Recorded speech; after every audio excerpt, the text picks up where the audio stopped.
Okay, so I guess previous video में थोड़ा सा अनक्लियर हो गया था लास्ट में वॉइस, तो मैं आपको बता देता हूँ कि मैंने आपको क्या बोला उसमें।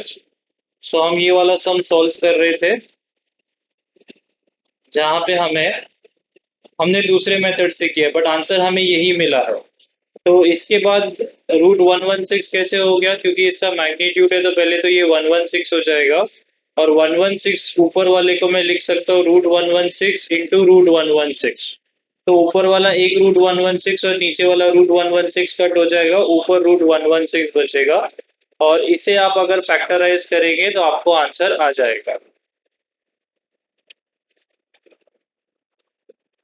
रूट 116 को आई होप आपको फैक्टराइज करने को आता है। 2 ज़ा 59, 58 होगा ये। और ये 29 होगा, और 29 प्राइम नंबर है तो ये 1। तो वो हो जाएगा रूट ऑफ 2 इंटू 2 इंटू 29। तो जो ग्रुप है उसमें से 2 बाहर और 29 अलग से अंदर रह जाएगा। So that's it for this particular sum. तो आगे का जो सम्स है, अभी हमने 1 2 3 4 5 और 6 खत्म कर लिए। अब ये जो 7 सम है वो भी ऐसा ही है, शॉर्टेस्ट डिस्टेंस वाला। यहाँ पे बोला गया है by computing the shortest distance determine whether the following lines intersect each other. तो आपको करना वही है, शॉर्टेस्ट डिस्टेंस ही कैलकुलेट करना है। और अगर आपको शॉर्टेस्ट डिस्टेंस का आंसर 0 आता है तो वो लाइंस इंटरसेक्ट करते हैं। और अगर कुछ भी और आंसर आता है तो वो लाइंस इंटरसेक्ट नहीं करते, क्योंकि अगर लाइंस इंटरसेक्ट करेंगे तो उनका शॉर्टेस्ट डिस्टेंस तो होना ही नहीं चाहिए, 0 होना चाहिए। वो लॉजिक से तो आपको मैं यहाँ पे बता देता हूँ। अब यहाँ पे उन्होंने नॉर्मल मेथड से डिस्टेंस कैलकुलेट किया और डिस्टेंस मिला 1/√14। तो ऑब्वियसली ये 0 नहीं मिला है, इसलिए आप लिख लेंगे लाइन्स डू नॉट इंटरसेक्ट। अब यहाँ पे उन्होंने कार्टेशियन फॉर्म से सॉल्व किया है, बट आप इसे वेक्टर फॉर्म में कन्वर्ट करेंगे और वेक्टर फॉर्म से ही सॉल्व करेंगे। आपको वापस आंसर मिलेगा रूट 116। तो वापस आप लिखेंगे since the shortest distance is not 0 hence the given lines do not intersect। तो आई होप आपको ये सम क्लियर है। आगे बढ़ते हैं last sum of the exercise. यहाँ पे उन्होंने खुद दिया है कि लाइंस जो है वो इंटरसेक्ट कर रहे हैं, तो आपको k का वैल्यू ढूंढना है। तो आप वैसे ही करेंगे, नॉर्मल फॉर्म जैसा मैंने सिखाया था ये मेथड से नहीं करेंगे। बट आप डिस्टेंस को डायरेक्टली इक्वल टू 0 ले लेंगे, और डिस्टेंस को 0 ले लेने से के में एक इक्वेशन मिलेगा, के को सॉल्व करने पे उसका आंसर आ जाएगा। So I guess that's it for this exercise. मैं आपको बेस बता देता हूँ वापस। मैं ऊपर ऊपर से सॉल्व करता हूँ ये सम को। मैं डायरेक्टली a1 का वैल्यू लिख रहा हूँ पहले तो, जो अपना मेथड है उससे। वो हो जाएगा आई कैप माइनस जे कैप प्लस के कैप। आपको पता होना चाहिए ये मैं कैसे लिख रहा हूँ। a2 बार जो है वो हो जाएगा 3 आई कैप प्लस के जे कैप प्लस 0 के कैप, क्योंकि z का कुछ है नहीं इसलिए 0 के कैप। सेम तरीके से b1 जो है वो हो जाएगा 2 आई कैप प्लस 3 जे कैप प्लस 4 के कैप। और b2 हो जाएगा आई कैप प्लस 2 जे कैप प्लस के कैप।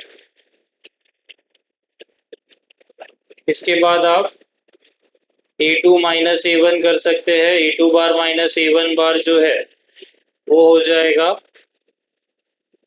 3 - 1 2 k माइनस माइनस 1 मतलब k plus 1 J cap. I hope आपको ये समझा है। यहाँ पे कोएफिशिएंट k है, यहाँ पे -1 है, तो k माइनस माइनस 1 तो k प्लस 1 जे कैप और 0 के कैप -1 के कैप, तो ये बचेगा माइनस के कैप। k अलग है, k कैप अलग है। और आपको निकालना है b1 क्रॉस b2। तो b1 क्रॉस b2 करेंगे तो अब मैं डायरेक्टली लिख रहा हूँ आंसर आई कैप। मुझे पता है कि यही अंदर बनने वाला है, तो आप खुद अच्छे से सॉल्व कीजिए, मैं फाइनल आंसर लिखने जा रहा हूँ। तो आई कैप वालों को भूल जाना है। तो 3 × 1 3 -8। तो 3 - 8 करेंगे तो -5 माइनस जे। तो जे वालों को भूल जाना होता है। तो 2 minus 4 minus 2 plus k cap, तो 3 minus 4 minus 1 k cap, तो ये मिल गया आपको B1 क्रॉस B2।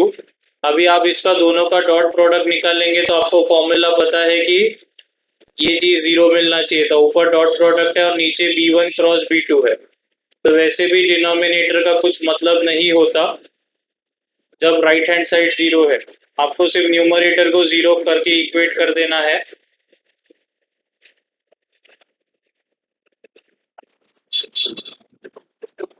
तो ऐसा ही सेट कि यहाँ पे डिनोमिनेटर मैटर नहीं करेगा, सिर्फ न्यूमरेटर का answer should be equal to 0 और न्यूमरेटर है ये दोनों का डॉट प्रोडक्ट, तो ये हो जाएगा 2 इंटू -5 विच इज -10। फिर ये हो जाएगा, ये तो +2 हो गया है और इसके साथ मल्टीप्लाई करेंगे तो -10 के साथ आएगा +2 इंटू k प्लस 1 और लास्ट में है -1 और यहाँ पे भी -1, तो ये हो गया +1 इक्वल टू 0। तो आप सॉल्व करके देख सकते हैं आपको आंसर क्या आ रहा है। यहाँ पे आंसर है 9/2। यहाँ पे आप सॉल्व करेंगे